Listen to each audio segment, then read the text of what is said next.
What's going on, camera friends? Happy New Year.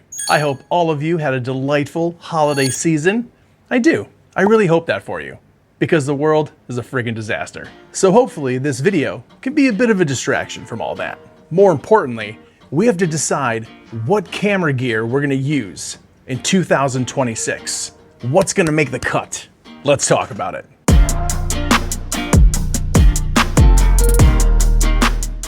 For context's sake, this video is discussing my Lumix kit. Very obvious, I know. I just released a video yesterday going over my Sony Kit, so if you'd like to check that out, I'll leave a link at the end of this video or down in the description below. I want to let you know that I am very fortunate to be able to own and use both of these brands, and that appreciation is not lost on me. I especially don't want to come across like a gear shilling asshole. I have no brand affiliation, and I pay for all my own stuff. Yes, I have affiliate links, and my channel just recently became monetized, which I am very grateful for. But even without that, I'd still be making videos because I really want to help someone make an informed decision. And I just like making videos. So yeah, there it is. Now that that's all out of the way and you know where I'm coming from, let's get into the gear that I picked for 2026. I'm ditching the script from this point on. I apologize in advance. We'll get the boring bits out of the way first. My camera bag that I use is from Hex brand.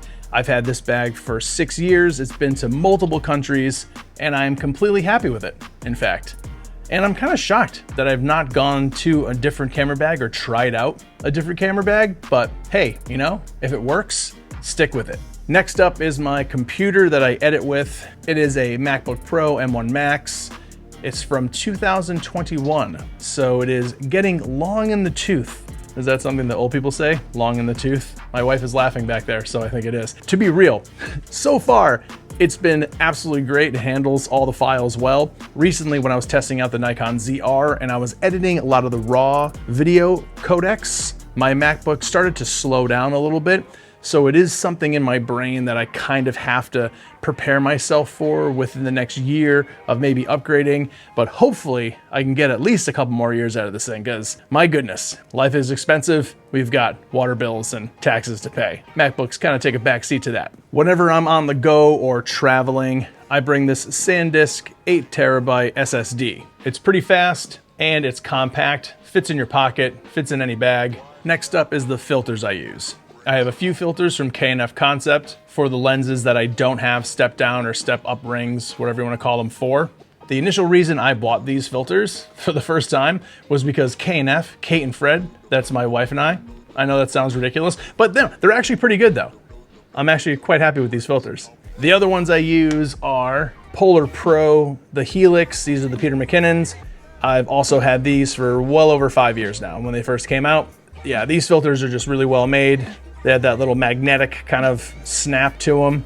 Good stuff, Polar Pro, great filters. Like I said at the beginning, all of the stuff that I use will be in affiliate links below. And if you are feeling generous and you want to support me and want to support this channel, I will be unbelievably appreciative of anyone using those links. So thank you. Thank you in advance. Appreciate it. As far as memory cards, for the most part, I'm using Pro Grade. I have a couple SanDisks. I will mention that I am using the Pro Grade Type B cards. From the research that I've done, the Pro Grade cards run the coolest. I also have an OWC card that I'm using that has been pretty reliable so far. An honorable mention that I have to throw in there because I use it all the time is the Atomos Ninja 5 Plus. Anytime I'm recording the EVF or want to show you guys what I'm seeing, this is what I'm using. This has been super reliable, and I know there's a lot of different monitors, a lot of lighter monitors, to tell you the truth, out there right now, but at this point, I just don't see a reason to upgrade or to change. The quality and the reliability that I'm getting out of this Ninja 5 has been stellar, and knock on desk, it's working great. Don't change it. Accessory cameras. Accessory cameras. Anytime that I want to grab some B-roll or some clips that I don't want to reach in and get a full frame out, or the lens or any of that kind of stuff. Whenever you want it simple and light, I'm going with either the Action 6 or the DJI Action 5 Pro.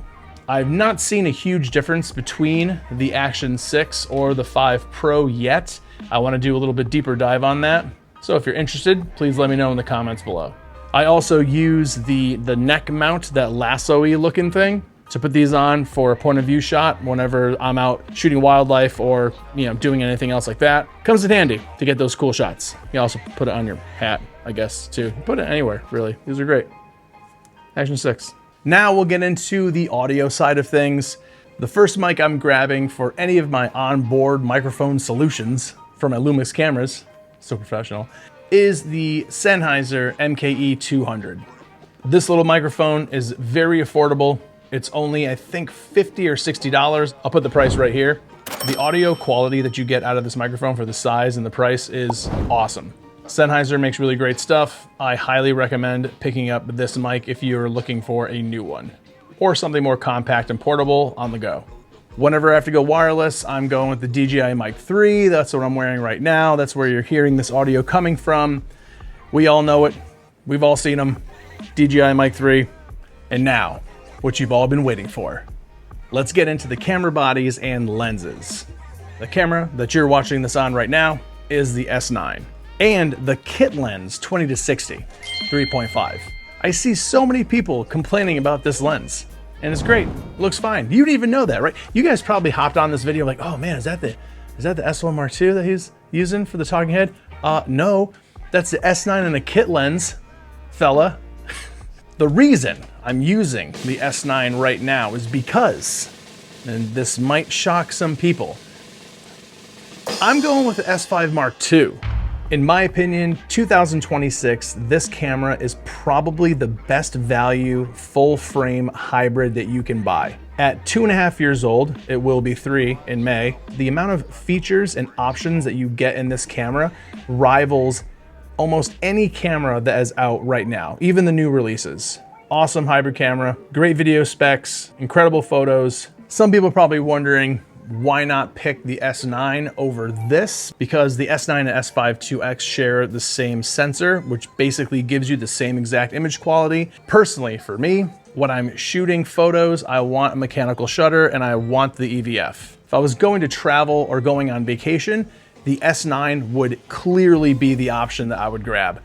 But if I'm doing anything professional or anything for the channel specifically, I'm gonna go with S5 IIX with redundancy with the dual SD cards. Like I said, mechanical shutter, EVF. It just feels like a more robust camera to take out and execute all those types of jobs. Not to mention, the overheating on this camera is basically non-existent. If any of you are new here and this is your first time watching this video, I do live in South Florida and it gets pretty crispy outside. And so far, I've never had the S5 IIX overheat in any kind of a way, even throw a warning out, where the S9 does get very hot. So when it comes to reliability, when I need it in certain situations, S5 IIX, it's where it's at.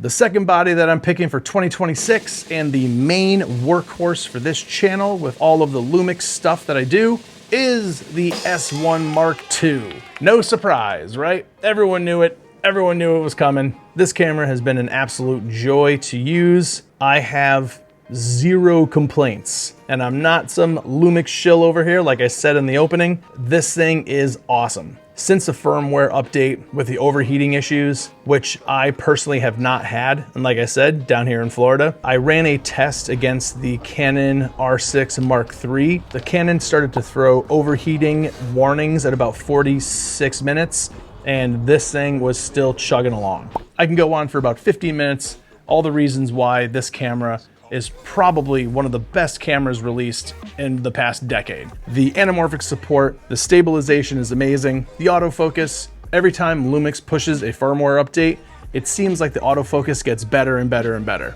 Gone are the days where Lumix autofocus is crap, it's not crap, it works. Obviously you're a Lumix fan, you're watching this video, so you already know. But now everyone else knows. S1 Mark II, beast of a camera. There's nothing this thing can't do. Now, let's get into the lenses. When I was brainstorming this video, thinking like, oh man, I gotta come up with a 2026, what's in my bag, because who doesn't love these videos? I love watching these videos. Anyway, not the point. I was thinking lenses. I would assume, and maybe you would assume, that picking lenses would most likely be the hardest part about deciding what's going in your bag. For me, this was a no-brainer. All of these lenses were so easy to pick, starting with the 18mm 1.8. Lumix did such a great job with all of their prime lenses. If you're trying to get environmental shots, or if you want a simple, lightweight vlog lens, 18mm is what you want to get. Next up for the photography side of things, the 1.8 85mm. This lens is crisp. It's great for street photography, portrait photography, pet photography, any type of photography that you're into. This is just a great lens to have in your kit. This next lens is a little bit more of a specific use case. This is the brand new 100 to 500. This is not typically something that I'm throwing on one of the camera bodies and just going out and going for it. This lens is specifically for sports and wildlife, and I made an entire video review about this. I'll leave that link at the end of the video as well. At 100 to 500, this lens is the smallest full frame 100 to 500 that I've ever seen. Image quality is great. I know it looks chunky, but compared to other brands out there, it's actually quite compact. And finally, the last lens that I'm going to use for 2026. This to me is the ultimate one and done lens. It is the 24 to 60 f2.8. When it comes to versatility for photography, versatility for video, this is the lens. Because Lumix has the hybrid zoom feature in all of their cameras, this 24 to 60 turns into almost double the reach. Typically, most brands are 24 to 70, 24 to 105s, where, like I said, hybrid zoom, you're using this lens, you can reach those same focal lengths. And at almost a third of the price compared to other brands, this lens to me is a no-brainer. This lens could probably replace most of the stuff in your kit. And there it is. That is my Lumix gear for 2026. Now it's your turn. Let me know in the comments below. What is the Lumix gear that you're picking out for this year? If you made it this far, thank you. I appreciate you watching. You might as well subscribe because you're still here, right? Listening to me talk. So you might as well just click the thing. Ah, that felt good, huh? To hit the subscribe button. It's totally free too. You just click it, nothing happens. Except me, you just see my face more often, which is great. It's gonna be fun. I'll try not to make crappy videos. Well, I mean, I'll do my best. Speaking of crappy videos, if this wasn't a crappy video, then also, can you just hit the thumbs up as well? Let's do that now too, together. On 3. 3, 2, 1. That's not on 3, that's actually on 1. Damn it, I did that wrong. All right, there's more videos up here on the screen if you wanna check those out. Yeah, other than that, I'm gonna leave now. So, we'll see you in the next one.